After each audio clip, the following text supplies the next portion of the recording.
Hello, it's Brendan Wissinger, and I'm going to talk about this initiative. We're talking about climate stuff. I'm going to talk about international affairs. If you're wondering how we can keep China from doing emissions or from causing more emissions, I'm going to talk about that. I'm also going to talk about why China is not as important as everybody thinks it is. Why China is not as important as everybody thinks it is, and I'm going to talk about other aspects of equity and with that and explain the difficulties of this type of thing. So, first, I'm going to explain the simplistic way of looking at international affairs with climate. The simplistic way of looking at it. So, the world's largest carbon emitter is China, with carbon dioxide emissions. The second is the US. The third is India. So stop talking about India. Stop talking about using India as an excuse not to decarbonize the US. India is doing better than we are. In fact, India is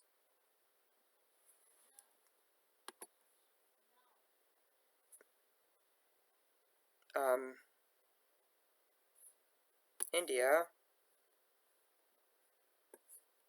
is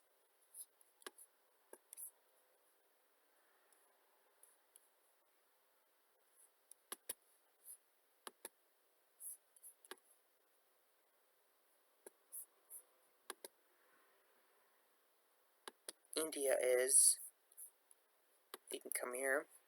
Oh, wrong thing.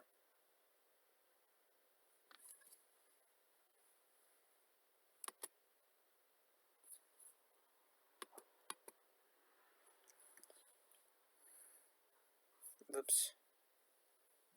You know what? I'm on the wrong thing. Aha. Found it. Russia is fourth.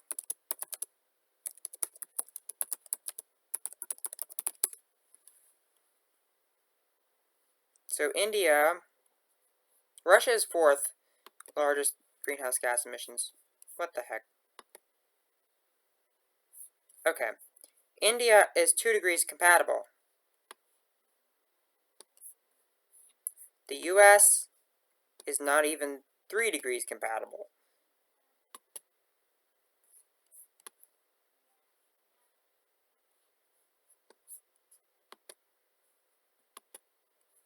So, if we want to talk about so one thing first, we need to focus on getting our own emissions down.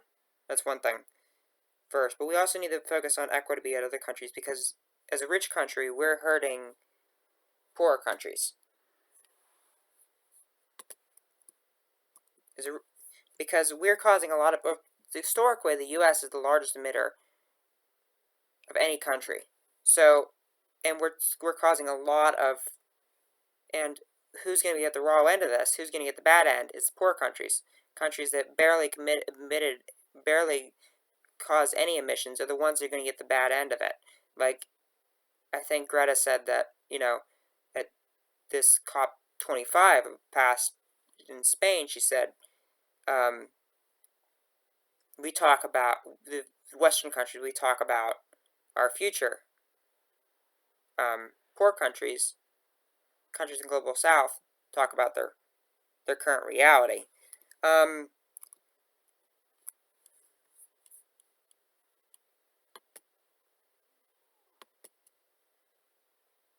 So actually, if we're consider European Union as a country, it would be third.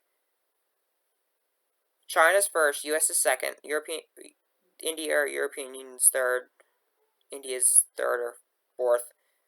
Russia is fourth or fifth. Then it will be Japan.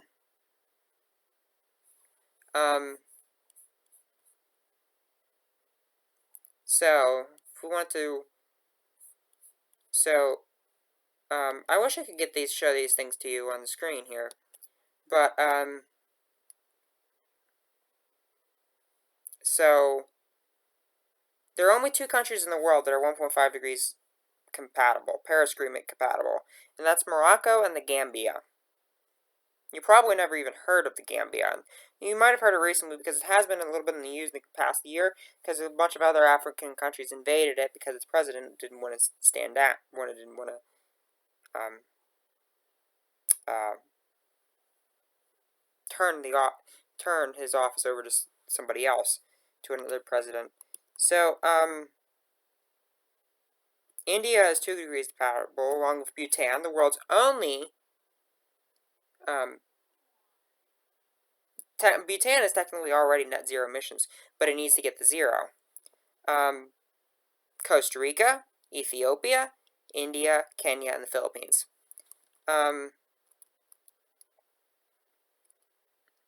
Insufficient: Australia, Brazil, Canada, the EU, Kazakhstan, Mexico, New Zealand, Norway, Peru, and Switzerland. Highly insufficient: Argentina, Chile, China, Indonesia, Japan, Singapore, South Africa, South Korea, and the UAE. The US, critically insufficient, which means over 4 degrees. Russian Federation, Saudi Arabia, Turkey, US, Ukraine, Vietnam. So let's talk about how we came up with these numbers. So,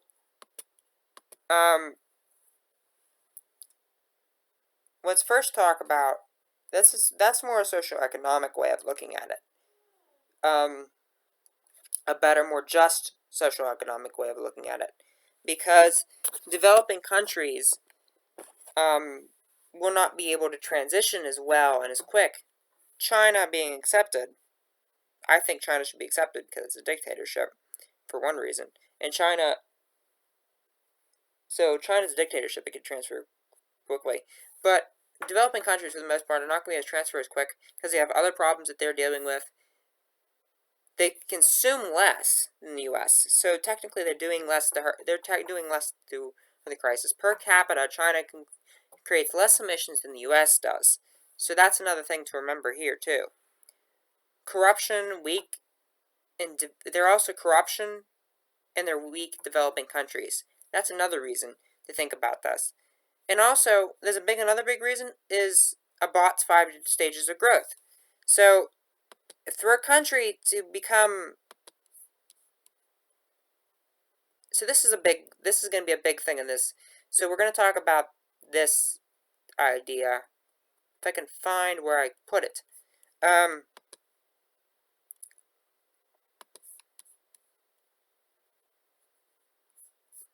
Where did I put Bott's 5 things of growth?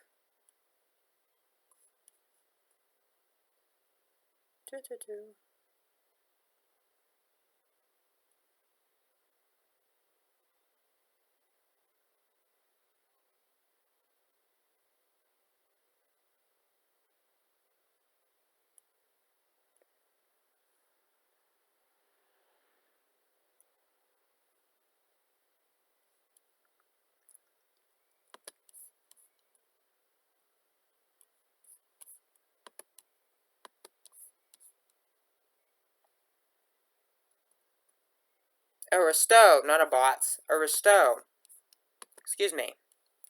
So there's 5 stages of growth for a country. So there are 5 stages.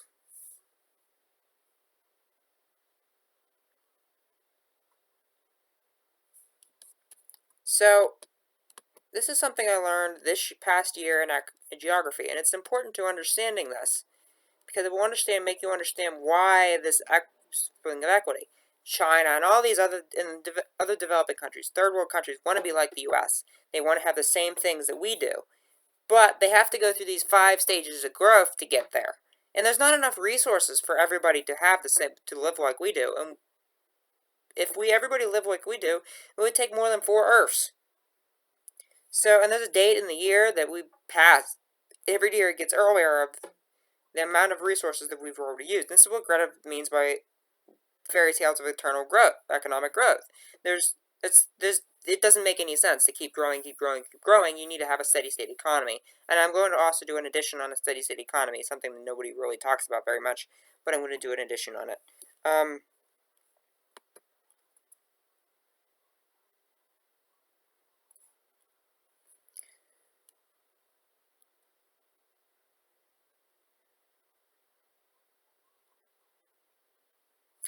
Let me see if I can find something. So, there's 5 stages of growth.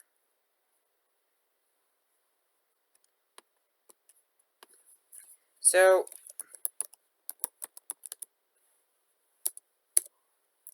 there's 5 stages of growth. The first one is a transitional society.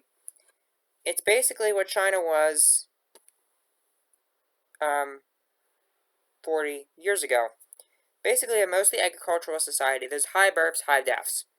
There's a lot of people being born, a lot of people dying, a lot of children are being born to work on the farm. A lot of them being born to work on the farm. There's not much resources. A lot of people die. A lot of there's very low quality of life, very low standard of living, very low quality of life, very low standard of living. A lot of deaths.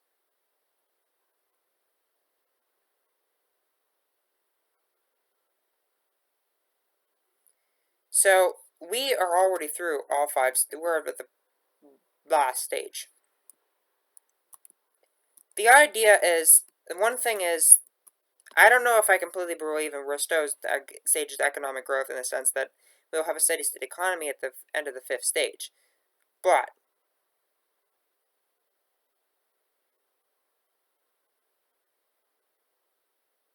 well, then again, technically that name is.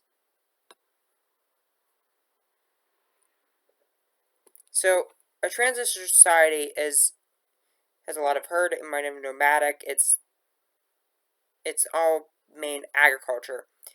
There's limited technology, some advancements, improvement, and progress, but limited ability for economic growth because of the absence of modern technologies, lack of class, or individual economic nobility. I don't know about lack of class, but stability prioritized and change seen negatively. This is where society begins to start progressing towards the next stages of growth.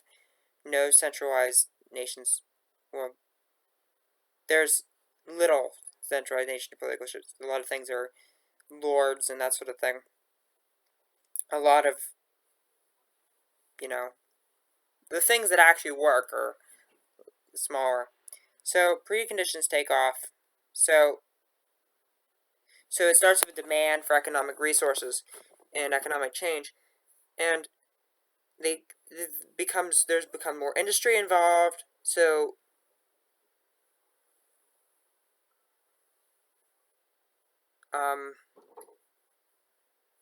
there's a lot of people. That wasn't what I want.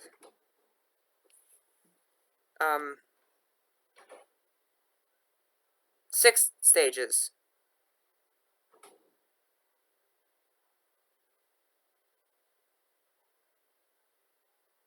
6 stages. Not, excuse me, there are 6 stages. So that's why that went out of that name. So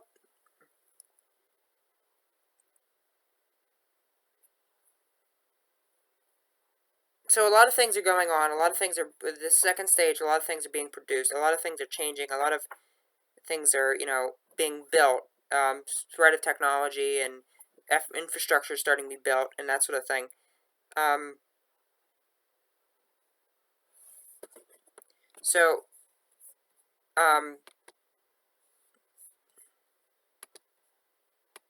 So in each stage is a different amount. One of the things I wanted important for this, I wanted to talk about births and deaths, just because it would be important for consumption.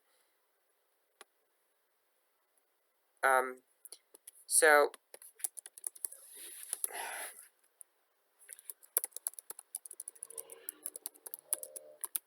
we are in the 6th stage. Excuse me, we're in the 6th stage. So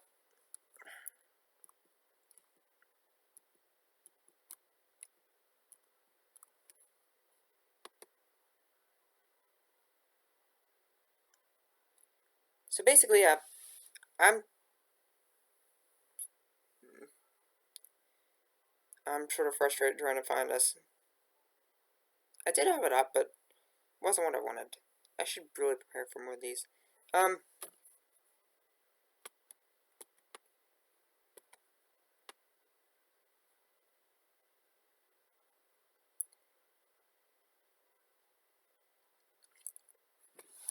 So basically, in the second stage, a stage where communities build up a lot of infrastructure. They build up a lot of stuff, and um,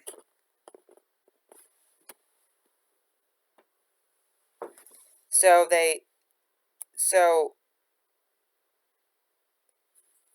um,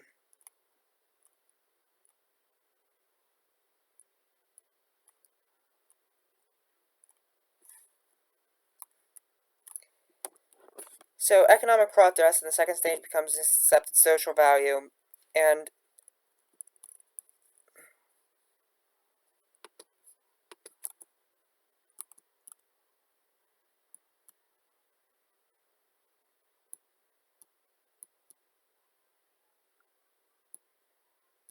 it's still not what I want.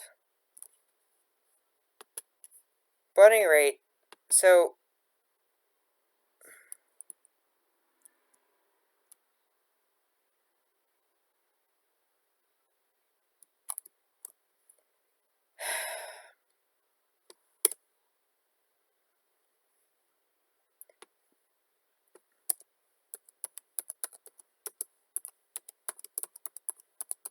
so basically, it increases.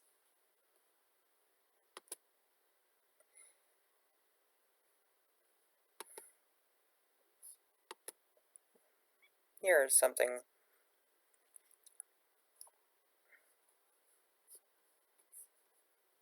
Here looks some. Here's something that looks promising. So basically, I've said basically so many times. You're probably so annoyed.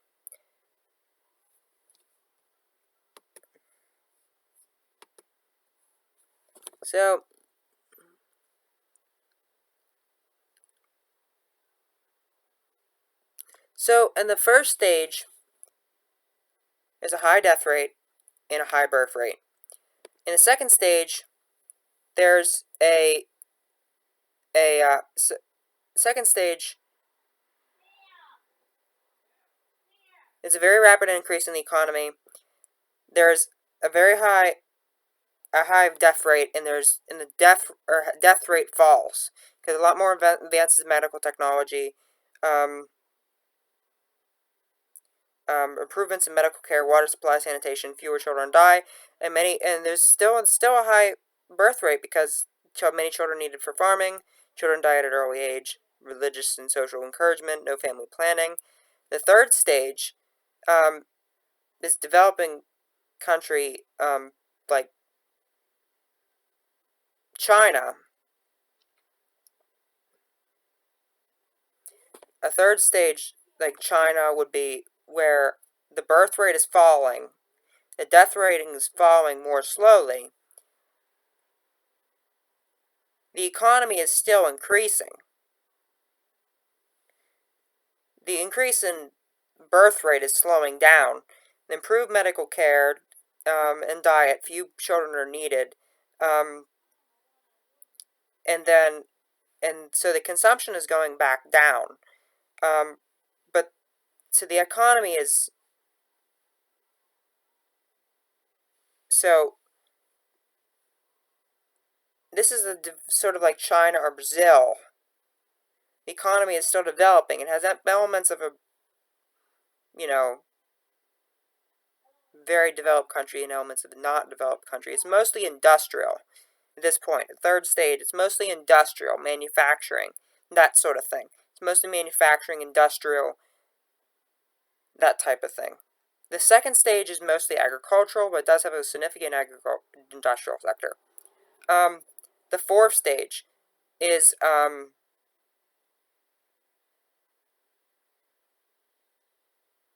the fourth stage is the birth rate and the death rate. The birth rate and the death rate are pretty low. there's a stable, slow increase in slow increase in population. The increase in population slows down in the third stage. Fourth stage, family planning, good health, proving status of women, later marriages, good health, reliable food supply. This is a developed country now. This is a developed country. It's becoming more manufacturing, more services oriented is how this. And then the fifth stage, mainly services oriented. And birth rate very low, death rate low, and there's a slow decrease in population. Germany is an example of this. Scandinavia, most countries in Scandinavia are. Other countries are too. A lot of European countries are examples of this. We're stage 4, stage 5. So if the idea is that, but the point is, at this point, still the consumption is high. At level 5, the consumption is really high. Still, this consumption is really high because everything you have a lot more stuff. It's level 5 than you do at level 1. So at level 1, you barely have anything. At 5, you got a lot of different types of things. But at 4 is when we have the most mass consumption, is the most consumption of stuff. So hopefully we'll slow down a little bit and we'll help with the resource crisis. That will help. But the thing is with this is that we have to, with level 5, I forget what I was saying. Level 5 is where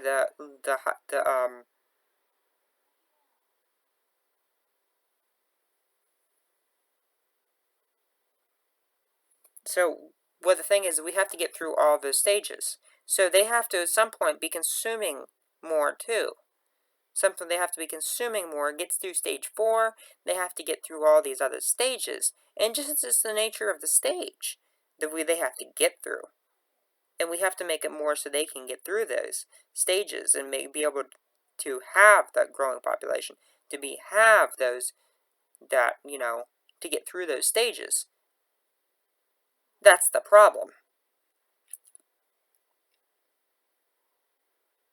So if you apply this to this, that doesn't, so it means things are a little different, makes things look a little differently. If you want to be a developed country, you're going to have to get through these 5 stages. So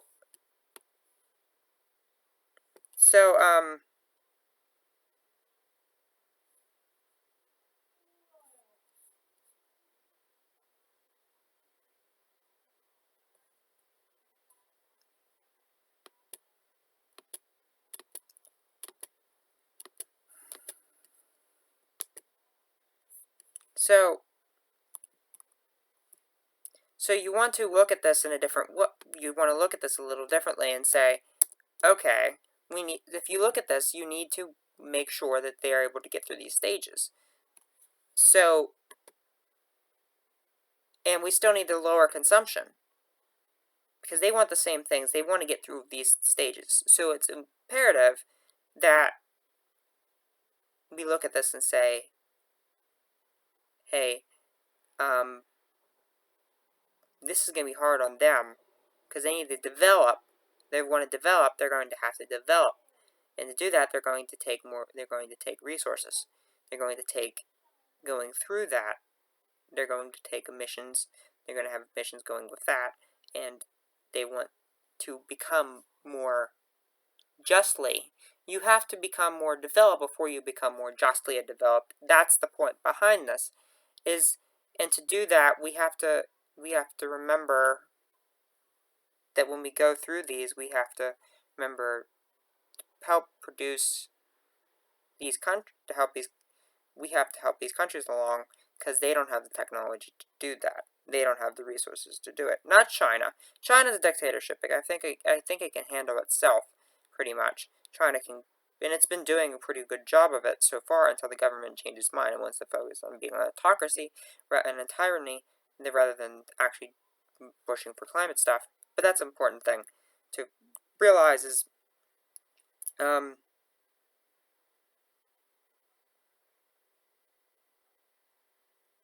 so the age of mass consumption, and then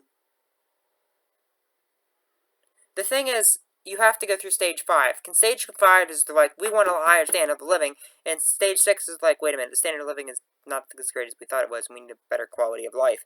So we need to get, to level out, we need to get through stage 5. And if they're, doing this much emissions now at stage 4, then imagine how much emissions they're going to do at stage 5, and we need to be able to provide that, because there's no doubt that they're going to make emissions, and they need to get through these stages to do it. They can't just go skip stages. You can't really skip stages. I don't know of any place that has skip stages. So we have to be careful of that. So with that, we're going to go to we're going to continue on our way here.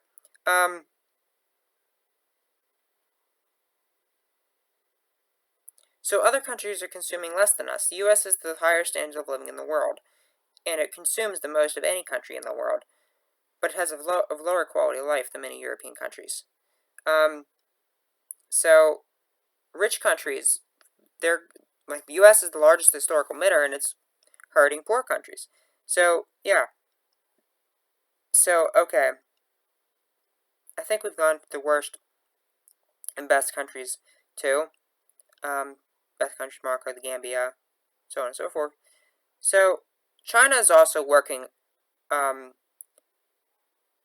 Also, it's ridiculous to say we shouldn't do anything because they aren't doing anything. Okay? It's ridiculous to say that because, okay, if a police officer pulls you over for speeding, and you say to the police officer, please don't give me a ticket.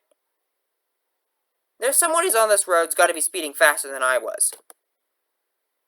I think the police officer is more likely to give you a ticket for saying that stupid remark than if you didn't say it at all. That's the same, the same logic applies here.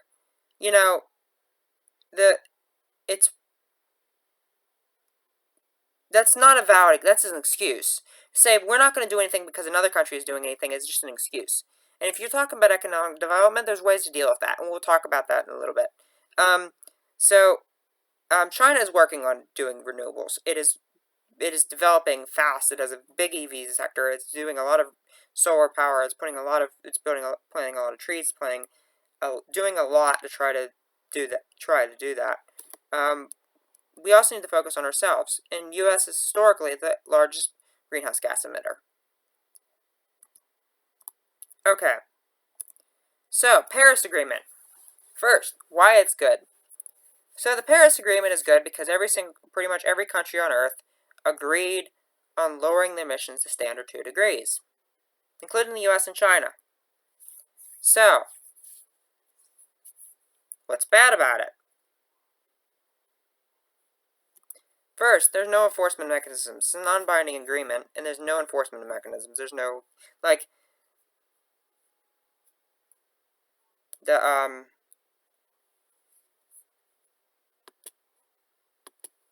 the Kyoto Protocol.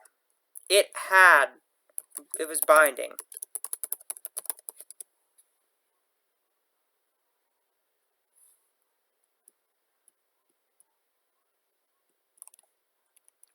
So the Kyoto Protocol was binding, and it had a cap-and-trade system. The Paris Agreement has no binding mechanisms whatsoever. So it's not, it's not going to work as well.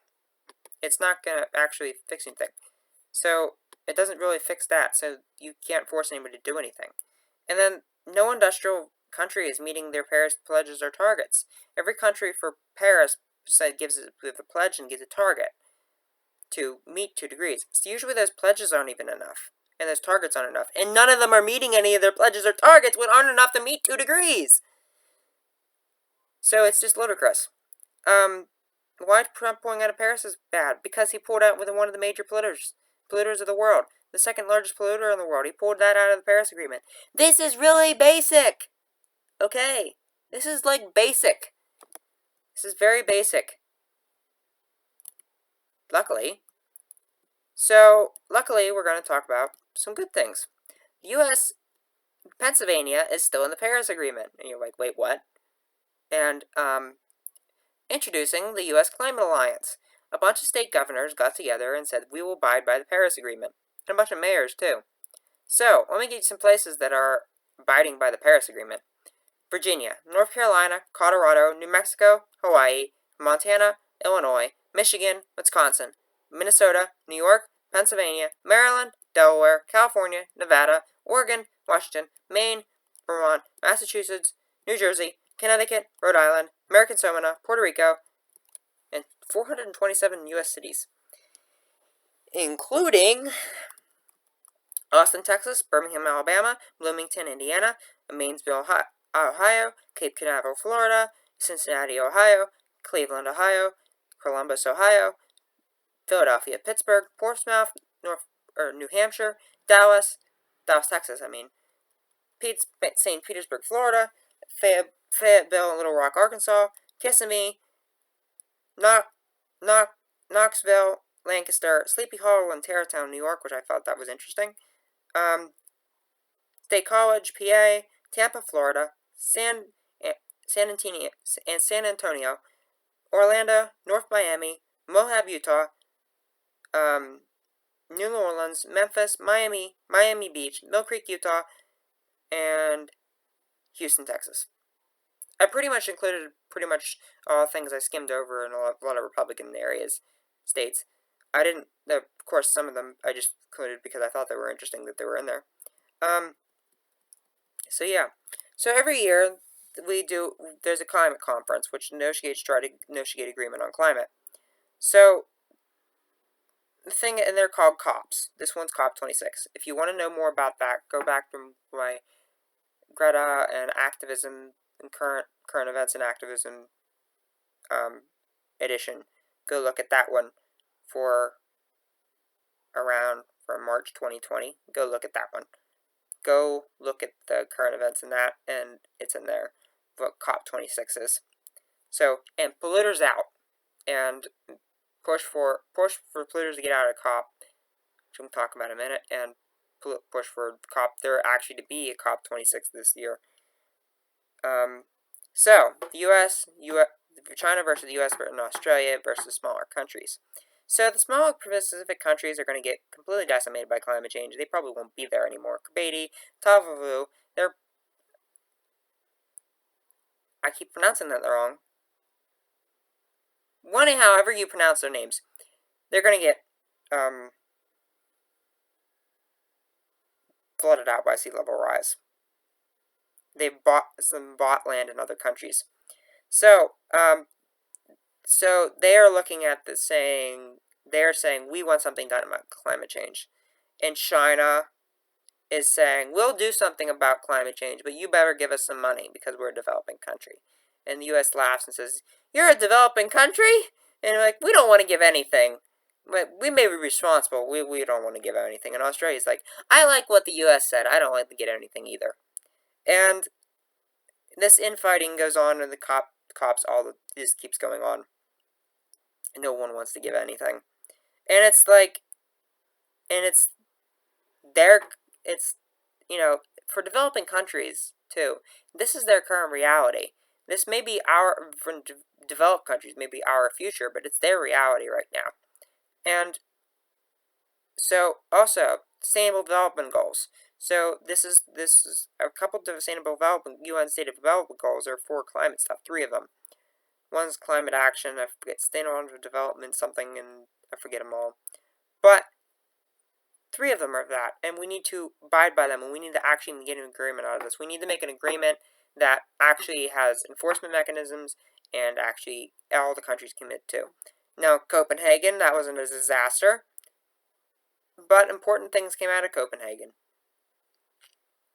Also, polluters are at these conferences, big fossil fuel interests at these conferences, trying to sway the people not to create policies against emitters. They're at these ones. Sometimes they sponsor events. They hold pavilions and that sort of thing.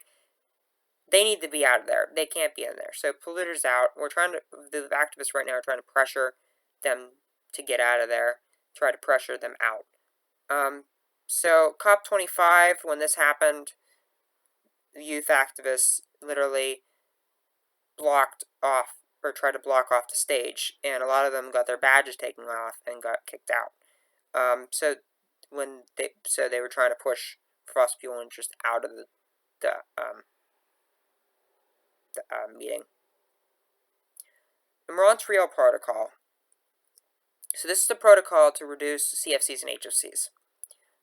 So CFCs and HFCs are the things people think about when they think of climate change. They think of all holes in the ozone layer. That's CFC and HFC.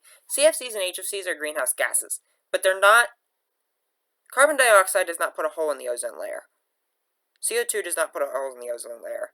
But CFCs and HFCs, which are greenhouse gases, do. And CFCs and HFCs are potent greenhouse gases.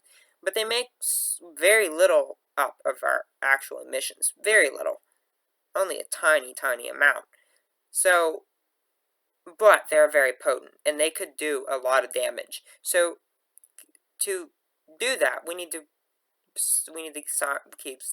sign on to the Quigley Amendment, which is the amendment to try to push more pressure to try to get rid of these refrigerants and that sort of thing, aerosols that could hurt the environment more.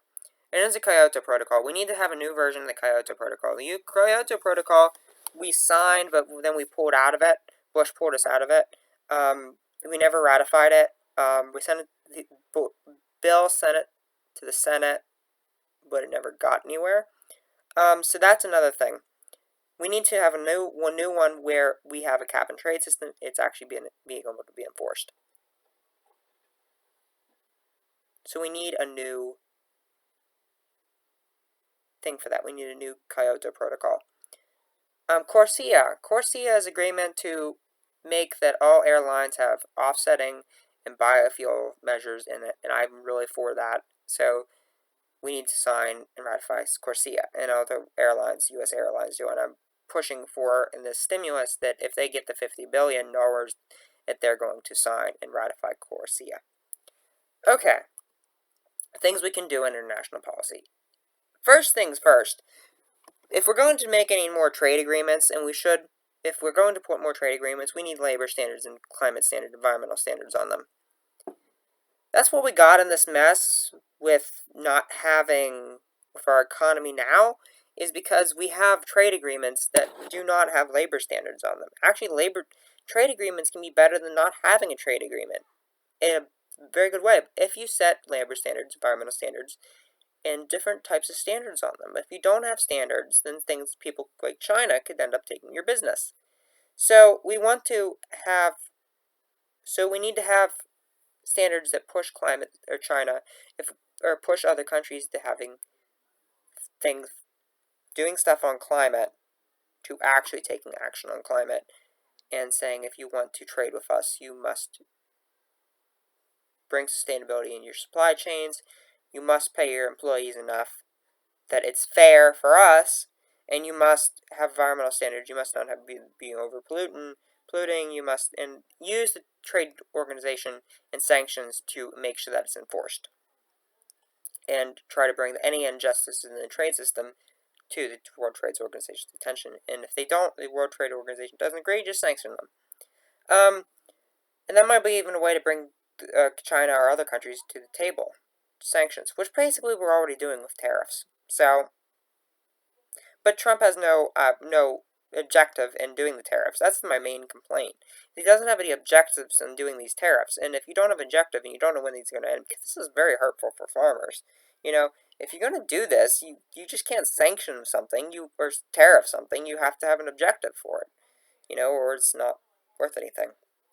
So another thing we can do, speaking of tariffs, is a climate duty. And this is if we put carbon pricing on, we can say this is a trade adjustment. That we're basically, and we're trying to adjust for the price difference because of our carbon tax. Carbon price, there's a lot of carbon pricing in China, but it wouldn't be as much as what I'm hoping we would have in the U.S. So, the plan would be to create a duty using the GDP, someone's GDP divided by their or using their greenhouse gas emissions divided by their GDP. That would create a number, then, times that by 100, or backwards, and then times by 100, and get a percent, and then put that on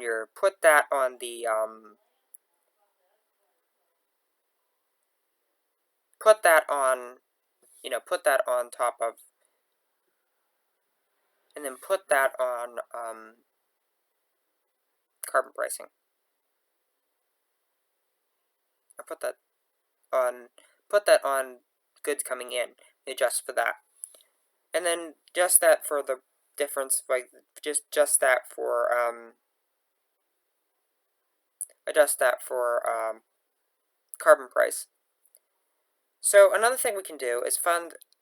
So that would take care of China. That would take care of a lot of over many countries. That would take care of Saudi Arabia. Actually, just pulling out of oil in Saudi Arabia would take care of a lot of that. Using that type of thing would pull out of take care of a lot of countries that are that would be doing that. They would now have to pay a price for their oil addictions. So that would be a big thing. Another thing we can do is fund the Green Climate Fund, which is an international fund to help developing countries with climate change. And we're supposed to contribute $2 billion each year. We don't. We should. We really need to do that. Another thing, we need something bigger than that. We need a Green Marshall Plan. We need like $100 billion in investment to other countries to actually get them on the right track to help them to develop and help them do sustainable development, adapt to climate change, because it's going to hurt them the hardest.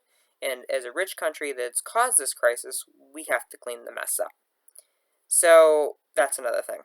So more green exports. So we need to export more sustainable technologies. We need to invest in. I'm going to talk about this in the industry thing. We're going to industry edition. We're going to have to put more green investment, manufacturing green technologies, energy, electric vehicles, that sort of thing, and export them more. And then China's doing this thing called the Belt and Road Initiative, which basically it's an infrastructure initiative where they're creating basically a Silk Road. Actually, they're creating 3 of them. One's in the Arctic, which a lot of it's natural gas drilling and that sort of thing. One through Central Asia and into Europe, which is mostly rail, past some a lot of other elements. There's another one that's going through around the world, around the Middle East and around Vietnam and through that area, that they're putting in another one there to provide for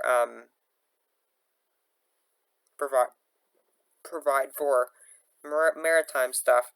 And there's another one that there's another system they're going through for pushing into Pakistan and putting in more infrastructure there.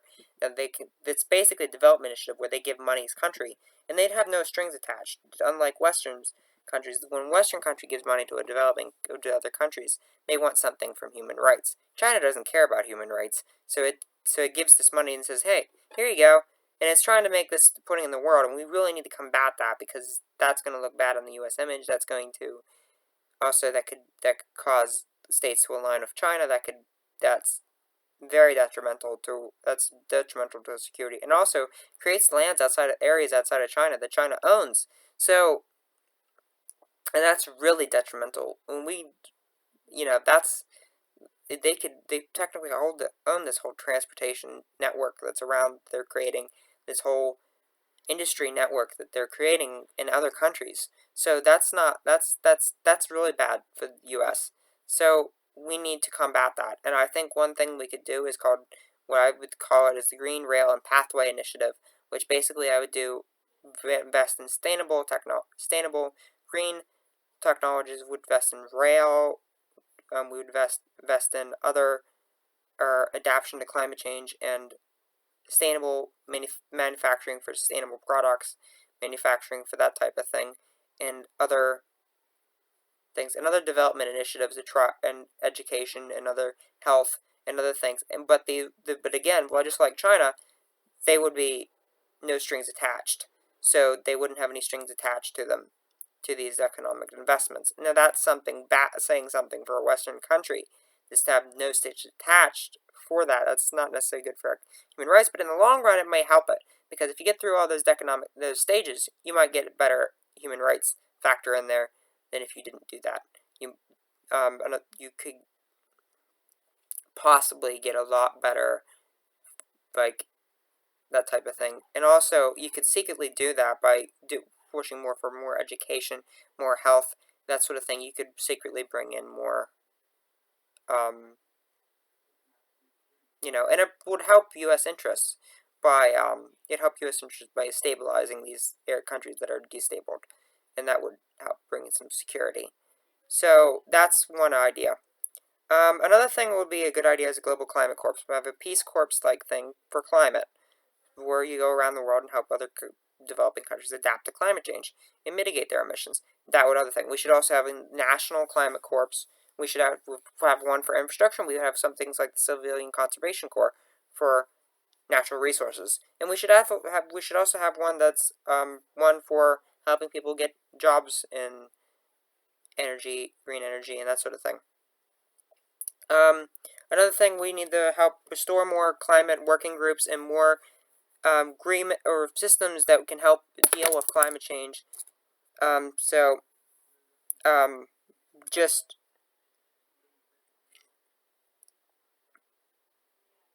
climate working groups, expanding climate diplomacy, and different things like that, and running different things. We need to re-engage with China as well. Try to negotiate with China to try to bring climate stuff back to accord. China's still in the Paris Agreement, by the way. The U.S. is not. And also, India is doing pretty well. It has a lot of missions, but it's doing pretty well in mitigating it according to its targets. Using the Global Magnitsky Act, which is an act that basically says if someone comes in here with you violating human rights, someone can't come in here if it's violating human rights. So it basically keeps people that done crime against humanity out, and it also allows the people to sanction certain people and certain organizations. So we can use that to stop people that are fossil fuel interests, bring them to the international courts. We can use that to do that type of thing and address that problems. Using a climate duty would also be great, and using sanctions to help with Brazil. I think a climate duty should include agriculture, unlike carbon tax, because we can include countries like Brazil and Indonesia and the Democratic Republic of the Congo, well, not just the Democratic Republic of the Congo, but areas around it, with helping keep the rainforests in check. Or helping make sure the rainforests are there. That can help with that. Now, Brazilian beef prices go up, people stop buying it.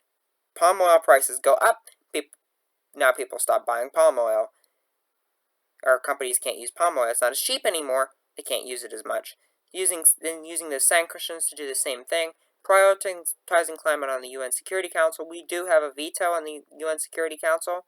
We are one of the 5 countries that can veto stuff on that, so we can bring stuff up there. We can prepare our international disaster or international systems, USAID, USAID, prepare our military to be able to respond with disaster assistance.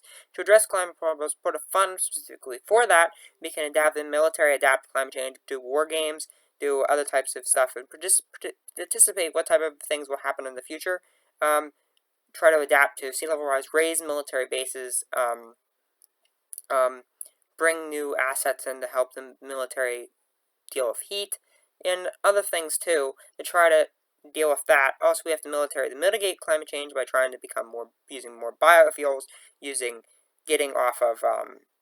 more renewable energy and wind, or solar and wind for their bases, which will also keep them operable without having to rely on a giant supply chain. And we can also address the root causes of displacement by giving more money to areas that are giving aid to areas like Central America to try to help and put sanctions to try to get these countries in order so that we stop getting more immigrants in the U.S. We can protect asylum seekers in the U.S. because we're going to have to prepare for an influx of environmental refugees because of the climate-related events. We're seeing refugees in the Sahel. We're seeing refugees in the Sahel try environmental refugees because of the warfare. We're seeing because of just drought. They have no livelihoods. We're seeing that in Bangladesh. They're moving to cities in Bangladesh, and they're not very good either. So that's another thing either. They don't really have, they can't live there either. So, and they have nowhere else to go because India just blocked the border, and they can't, they can't farm because their salt fields have been salted from sea level rise. So that's the thing we have to prepare for, because there are going to be more influxes of refugees. There's going to be more influxes of immigrants with climate change. So we have to prepare for that, and we have to have a more just immigration system for that. And we have to have a system that's better at scanning people for threats. We have to have a better system that's accommodating people who aren't dangerous, and we have to have something that's more just, more fair, and better for everybody. So we need a new agreement on lands and forests to try to stop deforestation. We need a new agreement on the oceans. That way we can deal with more shipping emissions, that we can protect marine areas and make sure that corals don't try to keep as much damage coral down as possible, and kelp forests and that sort of thing. We need an agreement on methane and black carbon, so we don't emit some of these super pollutants like black carbon and methane that are also hurting in the Arctic. They're creating darker ice in the Arctic, which is also contributing more climate change. And all of these together are things we can do in international policy. One area, if you want to see a full list and actually in detail what's in here, I'm going to drop a link to Inslee's Global Climate Mobilization, and go take a look at that. It has a lot of good ideas, and that's where most of everything on here, if not everything on here, I've gotten from that. The only thing I didn't, I think, is, well, actually, I still did. It actually the idea came from his plan, but he didn't have it in it. Was Green Braille and Pathway Initiative. Global Climate Corps, I don't know if that's in his plan, but it was in one of his plans, but I don't think he still has it up online. Another thing we can do is commit to Corsica. We can ratify Corsica. We sign and ratify Caliguli. Create a new Kyoto Protocol. This is the whole stuff we can do with international policy. We can try to push China and other countries to being more green. So, but we have to remember, we have to do this equitably. And we know that the U.S. has actually been the worst out of any country on climate. That is a fact. And that's, unfortunately, our reality we have to live with. As Americans, we have to live with that. And we say, if you do something wrong, you must fix it. And that's what we got to do. We got to fix it. So thank you for listening, and see ya. Bye.